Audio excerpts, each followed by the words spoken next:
Иновациите се најзначаен фактор за успехот на едно предпријатие. Истражувањата покажале дека без иновативност нема ниту развој, ниту просперитет.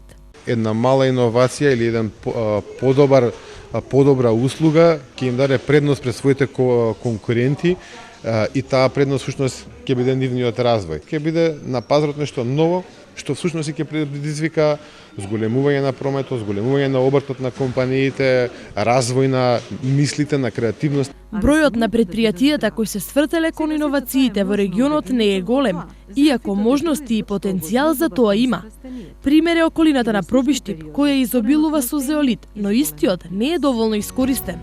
Зеолитот, кој што е од нашите краишта, тука од Пробиштип, од фирмата Неметали, е добар деконтаминатор за прочистување на контаминираните или загадените земјоделски површини и почви. Тој постои тука, само треба како иновација и реалност да го вклучиме во деконтаминирање. Освен за веќе постојните предпријатија, иновативноста е особено значајна за оние кои со бизнис доправа ќе се занимаваат, првенствено за младите.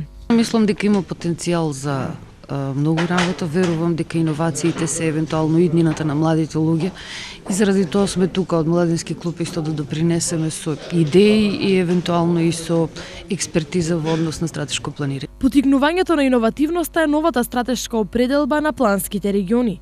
Во периодот што следи ќе се изработуваат стратегии за иновативност, како основа за подобрување на бизнис климата во регионот. Оваа година е предвидено да се изработат вакви 8 стратегии за иновации и во нашиот регион ќе има исто така изработена таква стратегија за иновации, која во подоцнежна фаза ќе има серија на мерки, серија на активности кои ќе придонесат за унапредување на малите и средни предпријатија, нивен зголемен раст и развој на малите и средни предпријатија. Првата работилница за изработка на стратегија за иновативност беше одржана денес во Штип.